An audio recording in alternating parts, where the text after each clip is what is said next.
C'est vraiment sur la partie résumé. Ouais. Donc on a tout ce que j'ai évoqué pour avoir un transcript, mais une fois qu'on l'a, il faut savoir qu'est-ce qu'on en fait.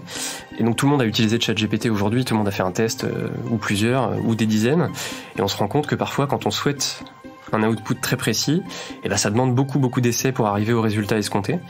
Et donc on s'est rendu compte que le prompt engineering, c'est pas du tout un truc à sous-estimer, c'est vraiment quelque chose d'important.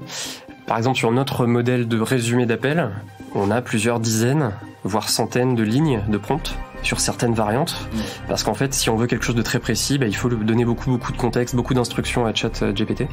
Et donc il y a une vraie complexité, une vraie spécialisation sur le prompt engineering qui va se développer, je pense.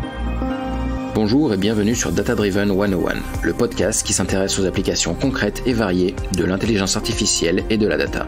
Je suis Marc Sanselme, spécialiste en IA, et je reçois chaque semaine des professionnels pour nous partager leurs expériences et leurs visions sans filtre. Aujourd'hui, je reçois Arthur André, cofondateur de Praise. Arthur est un ancien employé de Aircall, où il a rencontré ses cofondateurs. Ensemble, ils ont décidé de lancer Praise, une startup qui permet de résumer des meetings vidéo grâce à l'IA. C'est une équipe aujourd'hui de 5 personnes. Ils ont levé un précis d'un peu moins d'1 million d'euros l'an dernier. Bonjour Arthur. Bonjour Marc. Alors, est-ce que tu peux nous parler un petit peu plus de Praise ? Qu'est-ce que vous faites et qu'est-ce que vous voulez faire exactement ? Oui, bien sûr. Alors, Praise, c'est une application vidéo. C'est une plateforme sur laquelle on peut enregistrer ses appels visio, mais également les appels téléphoniques, les retrouver pour les réécouter. Mais le vrai cas d'usage, c'est qu'on permet de les résumer. Donc, on va faire le transcript de l'intégralité de l'appel et le résumer pour ne pas avoir besoin de réécouter 1 heure d'appel. L'idée, c'est de gagner beaucoup de temps sur la réécoute. Comment ça vous est venu ? Alors, on est 3 anciens de chez Aircall. On s'est rencontrés là-bas en 2017. Moi, j'ai un profil un petit peu Ops Success. J'ai créé l'équipe onboarding chez Aircall. Donc, j'ai onboardé des centaines de clients. On a vu pas mal de cas d'usage de téléphonie, mais surtout de visio se développer aussi. Et avec mes 2 associés qui sont l'un très commercial, Vincent, et Gabriel très data, on a vu l'émergence de solutions comme Gong qui permettent de faire de la transcription, de l'analyse conversationnelle très poussée. Et on s'est rendu compte qu'il n'y avait pas vraiment d'alternatives disponibles en Europe et encore moins en France. Et qu'il y avait vraiment un gros potentiel de faire gagner de la productivité aux équipes, principalement commerciales et support. Donc c'est pour ça qu'on a décidé de se lancer sur ce segment-là. Alors, dans le domaine de la transcription, il y a OpenAI qui, pour une fois n'est pas coutume, a fait quelque chose de très open avec son modèle Whisper qui est libre de droit. Pourquoi c'est pas aussi simple que simplement faire passer Whisper sur le son ? C'est quoi les étapes qui constituent votre solution ? Alors du coup, c'est pas si simple parce que il faut déjà avoir l'enregistrement en tant que tel. C'est pas parce qu'on fait une visio qu'on a la possibilité d'enregistrer. Il y a plusieurs solutions concurrentes sur le marché. Il y a Zoom, Teams, Meet. Il y en a même des dizaines d'autres qui sont plus confidentielles. Et les utilisateurs n'ont pas forcément les moyens d'enregistrer l'appel à leur niveau. Donc nous, déjà, on essaie de simplifier cette partie-là. On propose une solution universelle qui va être un meeting assistant. En fait, donc c'est un participant qui va rejoindre la conversation pour l'enregistrer. Ça nous permet de nous assurer qu'on a un enregistrement de qualité optimale en termes de voix. Parce que ça, c'est un deuxième enjeu. C'est qu'il faut qu'on soit capable d'identifier qui parle. Quand il y a plusieurs interlocuteurs, on n'a pas forcément un fichier audio par participant. Des fois, on a un seul fichier. Et donc, c'est pas forcément évident d'identifier qui parle à quel moment. Ouais. Puis ensuite, une fois qu'on a identifié qui parle, il faut savoir dans quelle langue. C'est pas évident parce que des fois, il y a des conversations où on va faire un peu de chit-chat au milieu. On va commencer un peu en français, par exemple, parce qu'on n'est que des Français. Et puis, il y a l'américain qui arrive, donc on passe en anglais. Il faut qu'on soit capable de détecter du coup en temps réel quelle est la langue de l'appel. Et puis ensuite, une fois qu'on a ça fait un gros fichier texte de transcript qui fait potentiellement des centaines de lignes parce que voilà, un appel d'1 heure. Ouais. Et là, il faut rentrer dans le vif du sujet, le transcrire et en extraire de la data. Alors typiquement sur le flux audio, est-ce que vous séparez vous-même un flux qui contient toutes les voix ou est-ce que c'est possible de récupérer les voix séparément ? Parce que techniquement, elles sont enregistrées séparément, les voix. Alors techniquement, elles sont évidemment enregistrées séparément. Malheureusement, les outils, souvent, les fusionnent pour des questions de stockage. Ouais.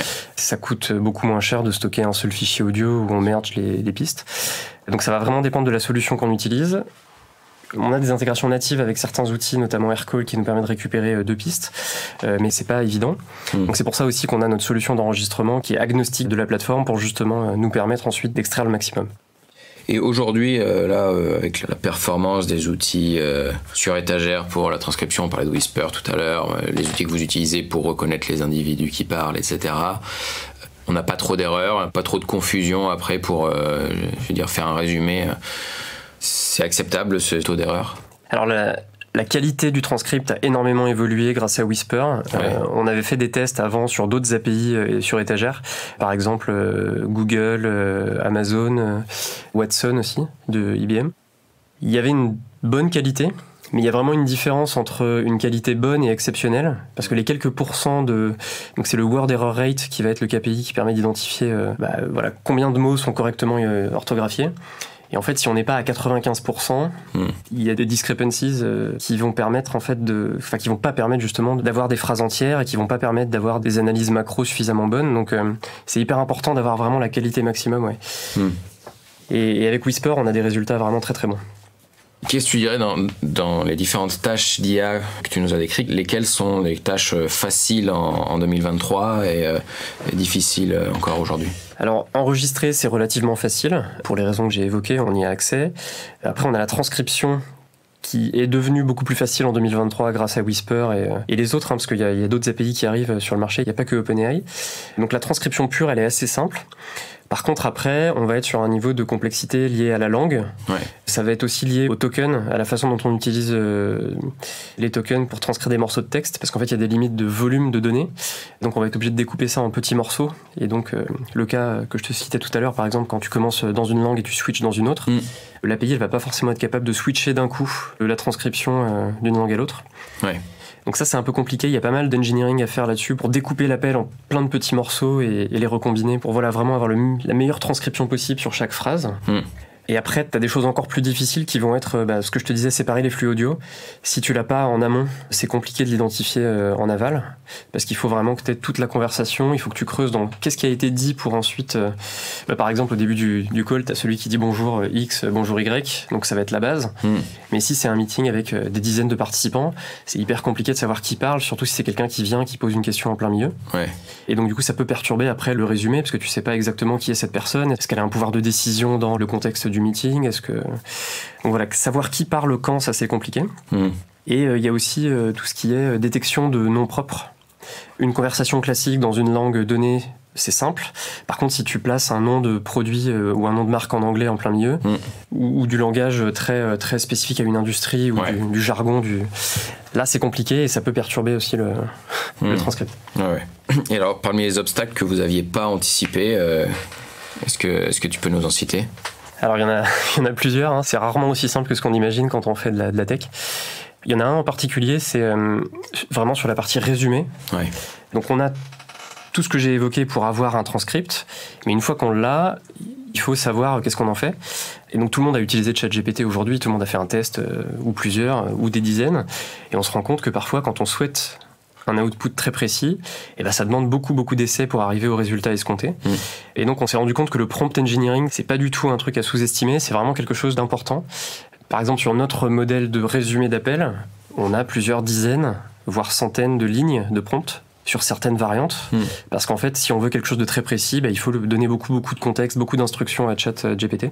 Et donc il y a une vraie complexité, une vraie spécialisation sur le prompt engineering qui va se développer, je pense. Ouais. Le prompt, vous le faites varier d'une situation à l'autre, d'un client à l'autre, d'un visio, vous arrivez à intégrer le contexte que vous avez?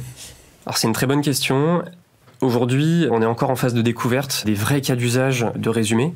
On a construit la solution pour le plus grand nombre d'équipes possibles, parce qu'aujourd'hui, tout le monde fait des visios, tout le monde fait des appels, tout le monde a potentiellement envie de pouvoir résumer un meeting un jour. Mais en fait, il y a beaucoup de types d'appels différents, c'est pas évident de créer quelque chose de standard. Aujourd'hui, notre plus gros enjeu, ça va vraiment être d'identifier quel est le type d'appel, quel est le résumé qui va générer le plus de valeur et qui va être le plus exploitable ensuite par les gens qui vont s'en servir, pour justement utiliser le modèle de résumé le plus adapté. Ouais. Je te donne un exemple très concret. Tu vas faire une réunion d'équipe qui va être un update, par exemple, où tu as, 8-10 personnes qui vont à tour de rôle parler, faire leur update. Ouais. Tu as peut-être envie d'avoir un résumé assez simple qui va être simplement un compte-rendu avec, telle personne a dit ça, telle personne a dit ça, telle personne a dit ça. T'as pas besoin d'avoir d'analyse plus macro, plus complexe de ce call. Par contre, si tu es sur un appel de type prospection, de type discovery call pour une équipe commerciale, ou de type call de cadrage de projet, par exemple, tu vas avoir beaucoup d'informations de contexte qui vont être échangées, et tu vas peut-être avoir envie de creuser certains points très précis, tu vas peut-être avoir envie d'utiliser une méthodologie de classification du lead. Par exemple, il y a pas mal de frameworks chez les sales, les médics, les BANT, les choses comme ça, qui sont en fait une liste de questions qui vont être posées systématiquement pendant cet appel et qui vont ensuite être utilisées pour être loguées dans le CRM. Donc typiquement pour ces appels-là, quand on arrive à détecter que c'est un appel de ce type, ce qu'on fait, c'est qu'on fait la liste ensuite de toutes les infos attendues par la personne, et comme ça, elle gagne du temps ensuite sur la partie log dans le CRM. D'accord. Alors typiquement sur les cas clients, dont tu nous en as cité quelques-uns, est-ce que tu as remarqué certains cas d'usage plus ou moins faciles, et peut-être dire le deuxième axe plus ou moins utile? Alors l'utilité, ça dépend vraiment de chacun, hein. Certains vont en avoir beaucoup besoin parce qu'ils font beaucoup d'appels par jour et qu'ils n'ont pas le temps de prendre de notes après l'appel parce qu'ils enchaînent ou parce qu'ils n'ont pas... Je sais que moi, par exemple, j'ai beaucoup de mal à prendre de notes pendant un appel parce que je suis très concentré sur ce que je dis et sur le déroulé de mon appel. Et je vais avoir du mal à prendre des notes en même temps. Éventuellement, je prends quelques notes sur le papier, mais c'est tout. Et je sais que je vais oublier des choses. Ouais. Donc ça va être très utile pour des appels de type one-one, quand tu parles avec une personne et que tu sais de quoi t'échanges, mais que t'échanges beaucoup et que tu veux un compte-rendu un peu automatique. Mais après, il y a des cas d'usage beaucoup moins simples, comme je te disais, par exemple, les réunions d'équipe. Quel est le type de réunion ? Est-ce que c'est une réunion simplement de partage d'informations ou est-ce que c'est une réunion de prise de décision sur un sujet ? Est-ce que tu veux identifier, par exemple, des objections de certaines personnes qui ne sont pas forcément exprimées très clairement ? Est-ce que... Autre cas d'usage, on a aussi pas mal de demandes de clients qui veulent faire de l'analyse de tout ce qui est non-verbal. Tout ce qui est difficile à analyser en fait en live, par exemple l'analyse du rythme de parole. Par exemple sur un appel commercial, quelqu'un qui va parler trop vite ou qui va te faire des réponses très courtes, ça peut être un indicateur qu'il n'est pas intéressé, mais c'est quelque chose que tu vas pas forcément identifier en live dans ton appel et tu vas peut-être essayer de le prospecter encore pendant quelques fois alors que c'est pas la peine, il t'a envoyé des signes clairs de non-intérêt. Et donc toute cette partie-là, je pense que tout ce qui est analyse des émotions, analyse du non-verbal sur le rythme, le ton, la parole, là il y a un boulevard de possibilités d'analyse. Et donc on perçoit cet intérêt de la part de nos prospects et des utilisateurs avec qui on discute, mais il y a encore beaucoup à faire, je pense, pour leur proposer quelque chose de vraiment utile. Parce analytique, ouais. Alors pour quelqu'un qui voudrait démarrer un projet d'IA avec des enregistrements comme ça d'appels, qu'est-ce que tu pourrais lui dire sur les particularités qu'on s'est données ? C'est vrai que l'audio, c'est pas forcément facile à manipuler, parce que déjà, il y a une question de quelle est la qualité de l'enregistrement. Si l'enregistrement est pas suffisamment bon, on va avoir du mal à le transcrire, tout simplement parce qu'on n'entend pas suffisamment bien la voix, s'il y a du bruit de fond, des choses comme ça. Il y a un premier enjeu là-dessus. En général, la qualité est relativement bonne, mais quand ça va être un appel où il y a un des participants qui est dans un environnement bruyant ou autre, malheureusement, on n'a pas trop la main là-dessus.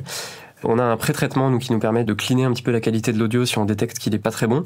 Aujourd'hui, il y a beaucoup d'algorithmes dispo en open source qui permettent de réduire du bruit de fond, de supprimer de l'écho, d'améliorer un petit peu ça. Et une fois qu'on a ensuite le fichier audio, on a l'enjeu que j'évoquais tout à l'heure, c'est déjà savoir qui parle à quel moment. Si on n'a pas plusieurs pistes, il faut pouvoir identifier qui parle quand. Ça permet aussi du coup d'identifier s'il y a un problème de qualité, on sait que c'est telle personne, donc paradoxalement, ça peut aider d'avoir un fichier inégal en termes de qualité. L'audio, tous les traitements dont tu parles, avec les algos comme Whisper, c'est utile. Autrement dit, Whisper n'est pas robuste au bruit, au bruit de fond, Alors, Whisper est très bon, très efficace pour détecter même sur un fichier de mauvaise qualité, entre guillemets, avec du bruit de fond, avec des bruits parasites. Il va quand même être capable de sortir un transcript de très bonne qualité. Nous, on le fait aussi parce qu'on a un enjeu de replay, donc on a envie que l'utilisateur puisse réécouter son appel dans la meilleure qualité, donc c'est aussi pour ça qu'on fait un premier traitement. D'accord.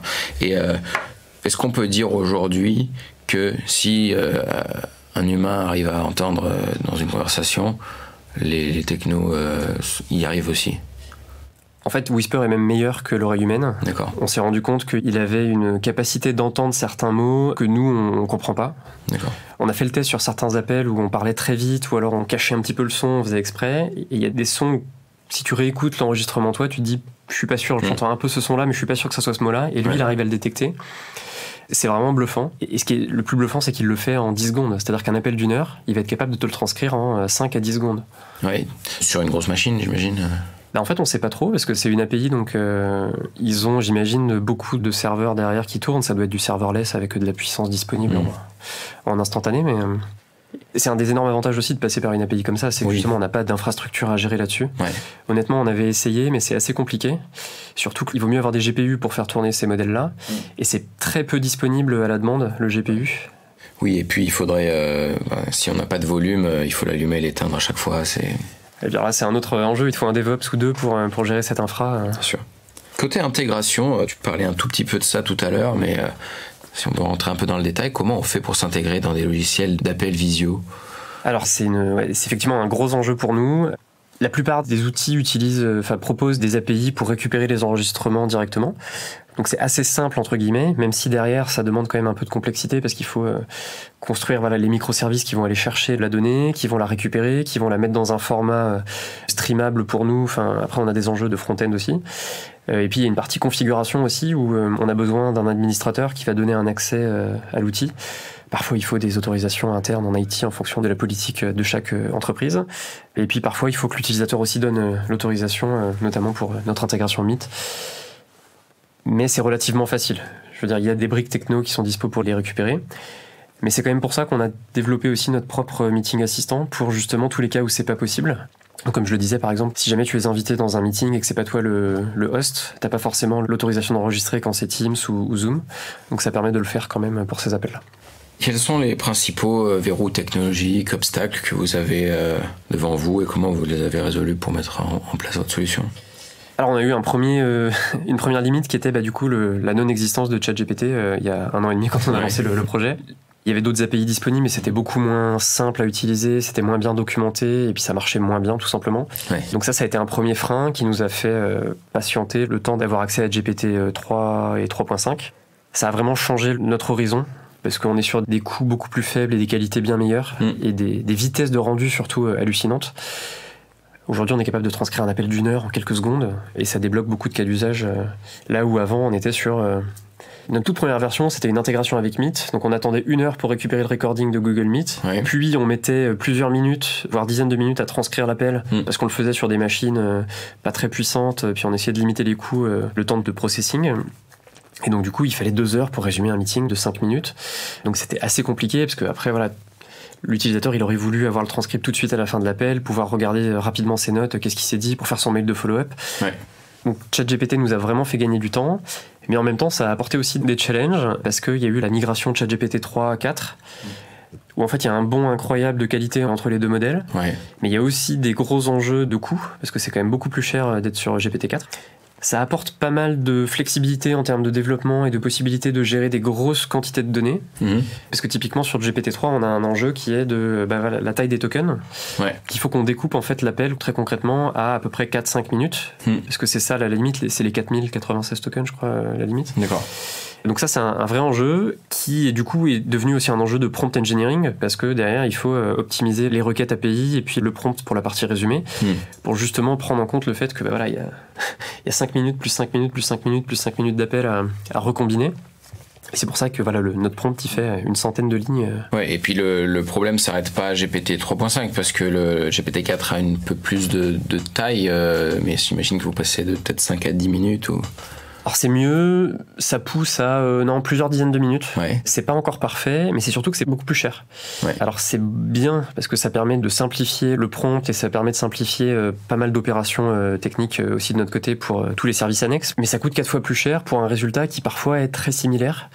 Donc en fait il y a un arbitrage à faire aussi en fonction de ce que vous essayez de construire. Est-ce que c'est un simple résumé de données assez simple ou est-ce qu'il y a beaucoup de choses à faire et de choses à croiser? Ça dépend aussi du modèle avec lequel tu compares. Si c'est un modèle assez small, ça va. Si c'est un modèle plus gros, il y a un arbitrage à faire entre... Alors comment on résout ce problème qui se rencontre tout le temps quand on utilise GPT sur des grands documents, ce qui est le principal intérêt, normalement, pouvoir lire très rapidement quelque chose. Comment on s'y prend quand on est obligé de découper en sous-documents pour du question answering en général, vous dans votre cas c'est du résumé, mais je pense qu'on pourrait généraliser. Et on trouve des petits hacks et des petites solutions pour justement passer outre ces limites. Concrètement, on va découper les tâches en fait en plusieurs morceaux parce qu'il n'y a pas trop de solutions malheureusement. Quand tu atteins la limite de temps de données à processer, tu peux pas réduire la taille de ta donnée en entrée, donc tu peux simplement recombiner les différents outputs à la sortie. C'est vraiment hyper intéressant en point de vue prompt engineering. La réflexion que ça nous a donné, parce que on a commencé, on a fait 2-3 modèles simples, on s'est dit ok ça va être super simple, et puis en fait non, ça... Et donc on a repassé on a passé plusieurs semaines à tester différentes choses. Après c'est compliqué de donner plus de détails parce que c'est assez spécifique et ça dépend aussi de l'output que vous cherchez à atteindre. Ouais. C'est vraiment ça qui est important en fait. Je pense que le principal conseil que je donnerais, c'est d'essayer de se poser la question qu'est-ce que je souhaite en sortie, très concrètement. Mais c'est-à-dire combien de bullet points je veux, quelle longueur de phrase je veux, est-ce que je veux un résumé de type très succinct ou très détaillé. Et nous par exemple on a un résumé à 2 étages, c'est-à-dire qu'on résume la liste des sujets qui ont été abordés pendant l'appel, plus ensuite on résume chacun de ces sujets dans un paragraphe de plusieurs phrases pour donner plus de contexte. Et donc du coup ça demande de bien donner des instructions claires à GPT pour lui dire je veux telle chose, puis telle chose, puis telle chose, et je veux tel critère, tel critère, tel critère, et c'est pour ça qu'il ne faut pas hésiter à rajouter de longues lignes d'instructions. Ouais. Et pour la fusion, typiquement, j'imagine que vous utilisez aussi ChatGPT pour ensuite fusionner les différents bouts de... Ouais, on utilise GPT aussi pour la simple et bonne raison que plus tu lui donnes des tasks à faire les unes après les autres et plus tu lui donnes de contexte, plus il comprend aussi ce que tu as envie de faire. Donc c'est plus simple de faire un prompt comme ça à étage entre guillemets. D'abord tu me résumes ça, puis tu me résumes ça, puis tu le recombines de telle façon. Et c'est plus simple pour lui de suivre cette logique que si jamais tu lui donnes une tâche avec de la data un peu trop brute et sors-moi ça. C'est ça qui était un petit peu contre-intuitif en fait, c'est que ChatGPT c'est vraiment un modèle où il faut pas hésiter à poser, à découper le prompt en plein de sous-tâches et de sous-actions, parce que c'est là qu'il est le plus fort. Ouais. Et alors la jonction entre chaque zone découpée, est-ce que c'est vraiment ça s'arrête à telle seconde et ça reprend au même endroit, ou est-ce que vous faites un petit overlap pour qu'il y ait un peu de contexte en amont? Comment vous avez choisi de construire ça? Nous, on a de la chance, c'est qu'on est sur de la donnée qui est temporellement liée, elle s'arrête pas, c'est-à-dire que c'est un appel qui s'enchaîne. Donc en fait, à partir du moment où il a terminé une phrase, il passe à l'autre. Donc il n'y a pas d'overlap, il n'y a pas besoin de gérer ce souci-là. Après, c'est parce qu'on lui demande de faire un résumé un peu global de tout ce qui s'est dit. Donc lui, il arrive à le faire tout seul, je pense, tout simplement. Mais vous découpez au bon endroit pour qu'il n'y ait pas besoin de faire ça, quoi. Il arrive à le recombiner de façon assez naturelle, ouais. Okay. Est-ce qu'on pourrait généraliser ça à d'autres cas d'usage? Vous y avez peut-être réfléchi. Est-ce qu'on pourrait utiliser votre techno et puis la sortir en dehors de la visio, par exemple pour ce podcast, qu'on pourrait résumer avec votre outil? Tout est possible, hein. C'est ça la beauté de l'IA et des outils aujourd'hui. Là, on peut tout faire. Ça dépend vraiment du cas d'usage final en fait. Est-ce qu'il y a un vrai besoin de résumé? Quel est ce besoin de résumé? Quel est l'output que tu souhaites avoir? On a fait des tests sur d'autres données, c'est intéressant que tu poses la question comme ça. On a essayé par exemple de résumer des mails et de faire du croisement entre des mails et des appels. Dans le cadre de prospection, c'est intéressant parce que c'est la même interaction que tu as avec la même personne, mais sur 2 formats différents. Et ça fonctionne très bien. Ça fonctionne très bien. On a essayé de résumer des vidéos autres. On s'est entraîné beaucoup sur des vidéos existantes. Notamment, on a pris des débats présidentiels. Parce que c'est hyper intéressant en termes de richesse de contenu et de sujets abordés. Ouais. Un débat présidentiel de l'entre-deux tours, c'est 2h30, 3 heures de débat. Ouais. Et il y a des dizaines de thèmes qui sont abordés. Et puis avec des positions, évidemment, où chaque candidat essaye de se différencier. Donc il y a des points de différence. Et on l'a challengé un petit peu là-dessus pour essayer de résumer qu'est-ce qui s'est dit. Et donc on peut imaginer des cas d'usage pour, par exemple, on a eu des demandes pour des conférences ou des événements publics comme ça. Ça peut faire... c'est compliqué de résumer des choses en public qui sont pas forcément enregistrables, parce que typiquement tu peux pas enregistrer ce que tu dis à la télé, ou si t'es dans une conférence, tu peux pas forcément enregistrer... faire un résumé par exemple d'une conférence qui était sur YouTube, ça peut être un cas d'usage intéressant. Ouais. Quels sont les obstacles non techniques cette fois-ci à l'utilisation de votre travail? Alors, c'est intéressant parce qu'évidemment, la technologie, ça demande aussi que l'humain accepte de s'en servir. Et donc, il y a pas mal de points. On a le côté éthique qui ressort souvent, notamment sur le côté consentement d'enregistrement. Donc c'est un problème qui existe déjà avec le téléphone et la visio, hein. C'est simplement est-ce que j'accepte d'être enregistré quand je suis dans une conversation avec un prospect commercial ou quand vous appelez un service client, par exemple on vous demande acceptez-vous d'être enregistré sinon tapez 1 pour ne pas l'être. Donc ça c'est un vrai blocage parce que si on n'a pas d'enregistrement on peut rien en faire évidemment. Et on a pas mal d'industries sur lesquelles il va y avoir des impossibilités éthiques et réglementaires d'enregistrer. Typiquement je pense aux fintech ou aux industries juridiques. On est sur de la donnée très sensible. Donc ça c'est un vrai blocage. Et c'est dommage parce que des fois, ça peut être des appels ou des contextes où il y a beaucoup de contenu intéressant qui pourrait être utile ensuite. Typiquement, voilà, je prends un exemple. Vous faites un call avec votre avocat ou votre comptable sur des choses très techniques, très concrètes. C'est dans ce genre d'appel où tu as envie de pouvoir retrouver les notes et les choses un petit peu subtiles, mais tu peux pas forcément à cause de ces contraintes. On va aussi avoir évidemment la contrainte de RGPD. C'est un sujet qui revient très souvent avec où sont stockées les données. Donc nous, on stocke tout en France. Malheureusement, voilà, quand on utilise Whisper et ChatGPT, il y a une partie des données qui transitent aux US. Donc il y a certains clients pour lesquels c'est pas acceptable d'avoir les données qui seulement transitent en dehors de l'Europe, même si elles sont pas stockées et qu'elles restent pas. Et donc du coup, on a cet enjeu-là. Mais c'est pas forcément une mauvaise chose parce que du coup ça force les acteurs à se réinventer et il y a pas mal de nouveaux acteurs français et européens qui se lancent.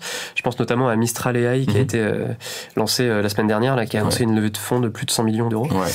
Et d'ailleurs on est en discussion avec eux, on est en train de regarder qu'est-ce qu'on pourrait faire avec eux. Est-ce qu'à terme on n'aurait pas intérêt à créer un modèle souverain parce que ça permet de construire des solutions vraiment 100% RGPD compliant.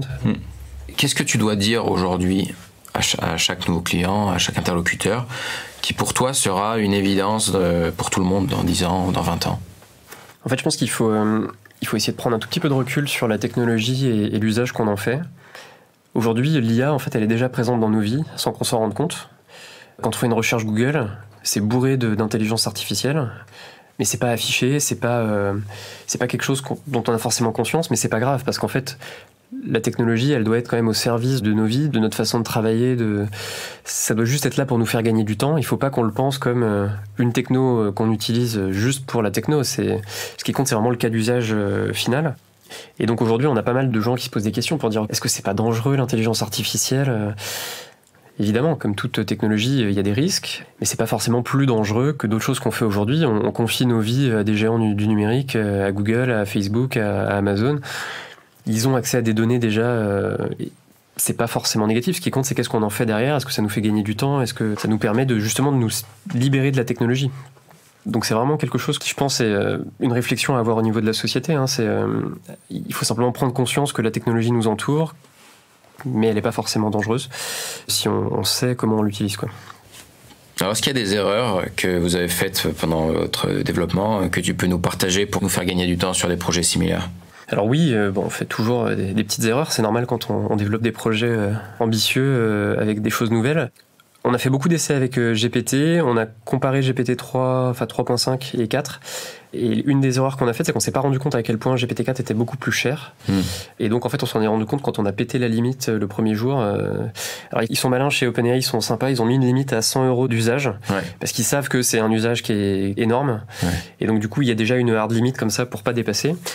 Et en fait on s'était trompé, on avait fait des requêtes beaucoup trop compliquées, on avait mis des mauvais paramètres, on avait testé sur le modèle le plus large, sur la qualité maximum, et donc du coup on a dépensé un petit peu au départ, mais c'est pas si grave parce que ça nous a permis aussi de comprendre quel était le niveau de qualité d'output de l'API qui est en fait exceptionnel, même sur les options les plus simples et moins chères sur les petits modèles.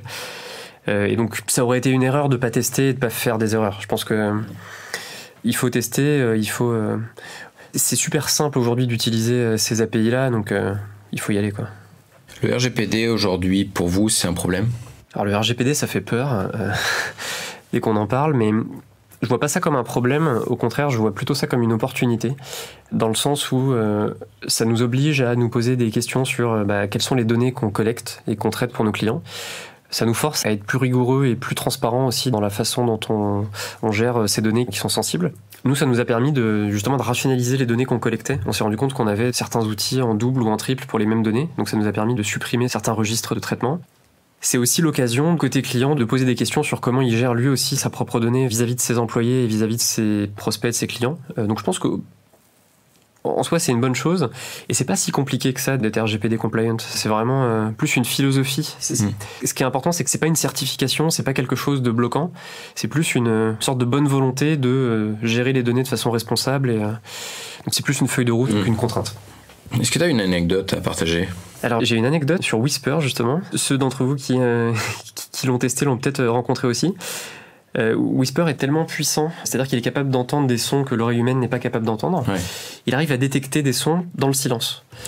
Et donc on a un truc assez drôle, c'est que donc nous, le cas d'usage principal, c'est des gens qui font des visios, des sales qui ont un rendez-vous avec leur prospect, et en général ils arrivent 1 minute ou 2 avant le prospect, ils attendent et il se passe rien pendant 2 minutes. Et donc pendant ces 2 minutes de silence, Parfois, il arrive à détecter des sons, alors qu'il n'y a rien qui est dit. Et du coup, il va nous mettre le transcript dans des langues étrangères. D'accord. Donc, je sais pas, des fois, on a du transcript en japonais, en chinois, même dans des langues qu'on connaît pas, parce qu'il détecte des micro-sons. D'accord, et il les interprète. Et comme Whisper gère 50 langues différentes, on a certains appels qui sont dans des langues un petit peu exotiques. Quelle opinion tu pourrais partager avec nous aujourd'hui ? Je vais peut-être me répéter un petit peu, mais c'est ce que je disais un peu avant sur l'IA. Je pense qu'il ne faut pas avoir peur de l'IA en tant que telle.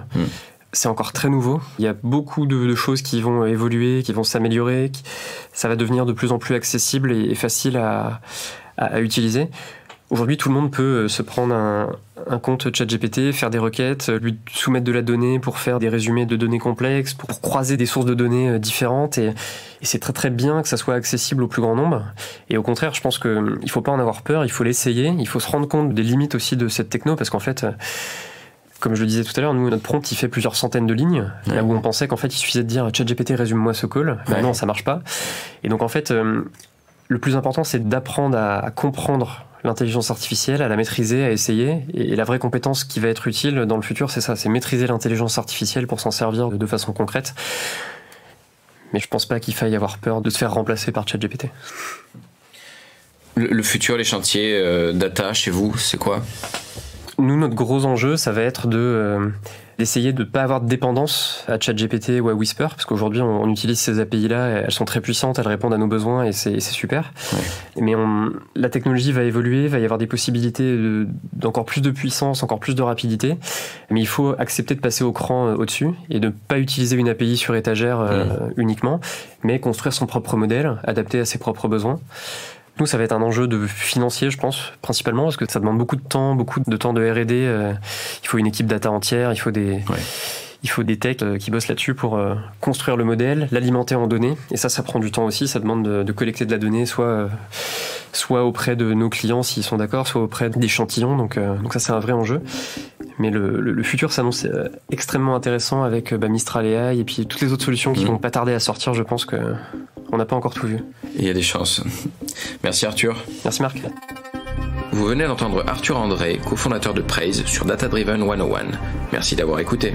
Si vous avez aimé et que vous voulez nous soutenir, n'hésitez pas à vous abonner, à liker et à partager. La semaine prochaine, je recevrai Robin Conquet, fondateur de DataChain, pour nous parler de son point de vue de podcasteur en data. À très vite.